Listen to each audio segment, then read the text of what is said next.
शांति का टापू कहा जाने वाला मध्य प्रदेश, अपना मध्य प्रदेश, यहाँ का शाहजहाँपुर जिले का मक्सी आखिर क्यों सुलग उठा? क्या कारण रहे कि यहाँ पर ऐसा दंगा हुआ कि एक शख्स की जान चली गई, 7 लोग घायल हैं, जिनमें से एक की हालत गंभीर बताई जा रही है। क्या ये कोई सांप्रदायिक विवाद था? दोनों पक्ष जिनके बीच में विवाद हुए वो क्या हिंदू मुसलमान थे? आप जानकर इसकी वजह भी जानेंगे तो आप चौंक जाएंगे। जी हाँ, और उससे बड़ा सवाल ये, क्या ये कोई एकदम से हुआ विवाद था, जिसे हुई घटना की परिणति थी, जिसे हम सडन रिएक्शन कहते हैं, या ये सिलसिलेवार चला आ रहा था? और सबसे बड़ा सवाल, क्या पुलिस को पता था कि विवाद है? क्या पुलिस अगर सही वक्त पर सही कदम उठाती तो क्या इस दुर्भाग्यपूर्ण घटना को रोका जा सकता था?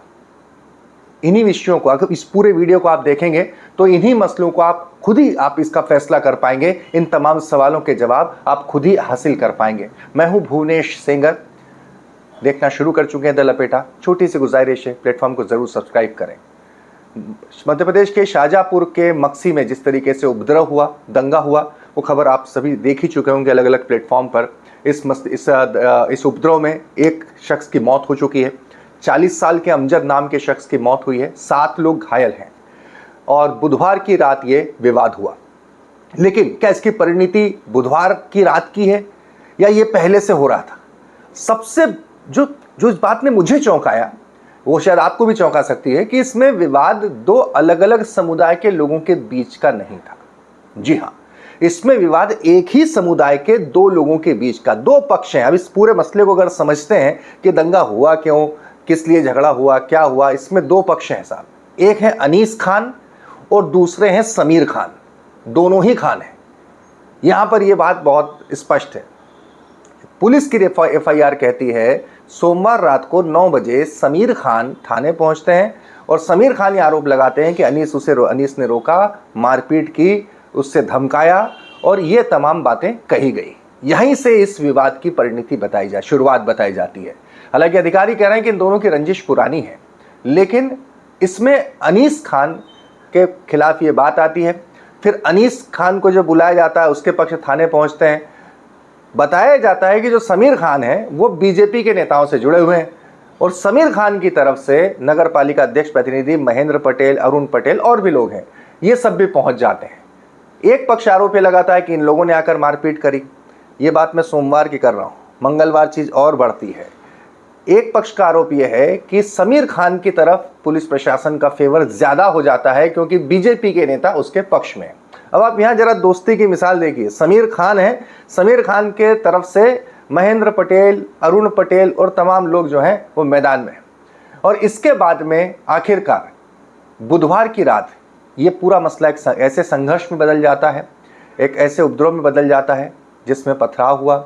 और उसके बाद तस्वीरें आप सभी ने देखी, किस तरीके के साथ दंगाइयों ने, उपद्रवियों ने आतंक मचाया, एक दूसरे के साथ मारपीट की। और इस पूरी वारदात में, इस पूरी घटना में एक शख्स की मौत हो जाती है। 40 साल के एक शख्स की गोली लगने से मौत हो जाती है। आप सोचिए, गोलियां चली हैं, पुलिस को भी हवाई फायरिंग करना पड़ी इस पूरे उपद्रव को संभालने के लिए। हालत ये पूरे इलाके में धारा 163 लगी है। अगले दिन पूरा मक्सी बंद रहा, सारे बाजार यहाँ पर बंद रहे, तरह तरह की चर्चाएं रही। और इन सब के बीच में दोनों पक्षों के पर पुलिस ने FIR दर्ज की है। तो आप समझ गए होंगे ना, समीर और अनीस, समीर की तरफ से बीजेपी के नेता थे और इसी के बाद में इस पूरे बुधवार को ये सब कुछ होता है। अब आप सोचिएगा कि अगर सोमवार को पुलिस के पास ये सब कुछ सारी बातें पता चल चुकी थी, पुलिस अगर उस वक्त, जो कि पुलिस का फर्ज होता है कि वो दोनों पक्षों के साथ एक जैसा व्यवहार करते हुए स्थिति को भांपते हुए कदम उठाए, लेकिन आखिरकार हुआ क्या? बुधवार ये पूरे घटना की परिणति हुई। एक शख्स की जान चली गई है, 7 लोग घायल हैं, एक की हालत गंभीर है। पुलिस प्रशासन अब क्या कहता है इस पर, आइए कलेक्टर और SP दोनों की सुन लेते हैं। इसमें कितने लोगों की मौत की जो अभी तक पुष्टि है, कंफर्मेशन है? अभी मक्सी में हालात सामान्य हैं और लॉ एंड ऑर्डर की स्थिति कंट्रोल में है। पर्याप्त पुलिस पर प्रशासनिक अधिकारी हमारे यहाँ पर ड्यूटी पर और सभी के सहयोग से अभी यहाँ पर स्थिति सामान्य है। एक की मृत्यु कल हुई थी और अभी अन्य जो लोग हैं वो हॉस्पिटल में हैं। यहाँ पर 163 के अंतर्गत ये आदेश जारी किया गया है और SDM और SDOP के माध्यम से भी कंटिन्यूसली गश्त की जा रही है और स्थिति सामान्य कंट्रोल में पूरे ज़िले में स्थिति। मैम, जो एक घटनाक्रम हुआ उसमें क्या फायरिंग भी हुई है लगातार, क्योंकि जो विजुअल्स हैं उसमें फायरिंग शॉट्स बताई दे रहे हैं, और जो डेथ हुई है उसका अभी क्या मालूम चला है? फायरिंग हुई है और वीडियोस के माध्यम से CCTV कैमरा के माध्यम से भी हमें जो फुटेजेस मिले हैं उसमें फायरिंग है और अभी पुलिस इन्वेस्टिगेशन जारी है। FIR आज सुबह 7 बजे दर्ज हुई, तो उसके बाद पुलिस भी अपनी कार्रवाई कर रही है और जल्द ही आरोपी पे कार्रवाई। मैम, ये इस तरीके की बात सामने आ रही है कि सदस्यता अभियान चल रहा था किसी पार्टी का, उसके चलते ये विवाद इग्नाइट हुआ है?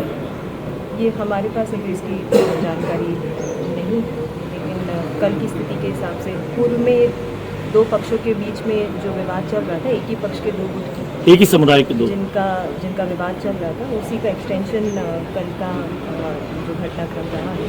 तो अभी पुलिस जांच कर रही है और पर्याप्त इन्वेस्टिगेशन में भी हमारी टीम लगी हुई है और उसमें जांच के बाद स्थिति।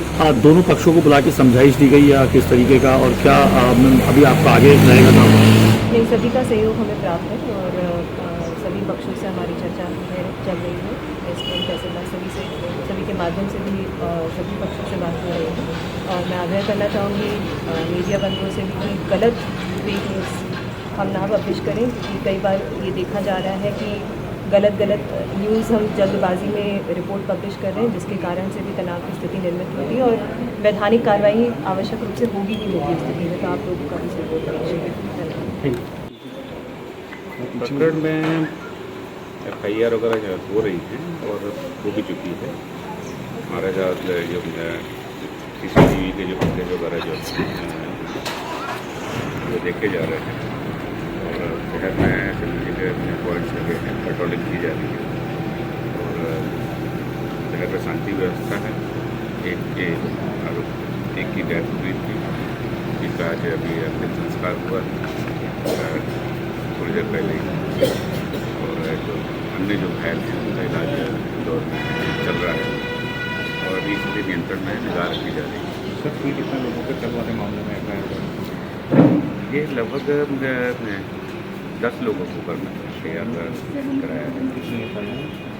FIR भी चल रही है, अभी तो फाइनल नहीं बता सकते हैं, ये FIR चल रहा है।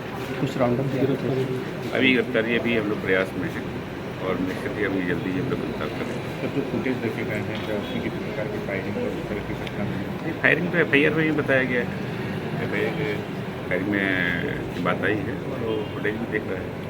फरियादी पक्ष की ओर से आरोप लगाए जा रहे हैं कि उनकी तरफ से लगातार शिकायत की जा रही थी, पुलिस प्रशासन ने कोई सही समय पर कदम नहीं उठा, इसके कारण इस तरह के ये जांच का विषय है, ये जांच का विषय है। ये 2 दिन पहले में 2 पक्षी लोग लड़े थे, जिसमें एक पक्ष के ऊपर में कार्रवाई हुआ था, जिनने कि मैं मारपीट वगैरह की थी।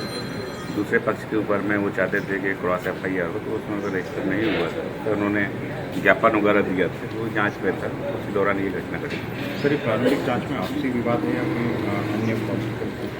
ये 2 क्रिमिनल पक्ष के लोग हैं, आपस में इन लोगों का विवाद था। एक जो है एक जेल में है, जो उनको पहले जिला बदल भी हुआ है, और एक जो पक्ष है वो भी पहले भी कई उसके ऊपर में भी अपराध है। तो दोनों पक्ष जो है और उनके आपस का ही इनका विवाद था, उसमें सहयोग वाली जो बात आई है इस टाइप की, इसमें एक तरीका हुआ है।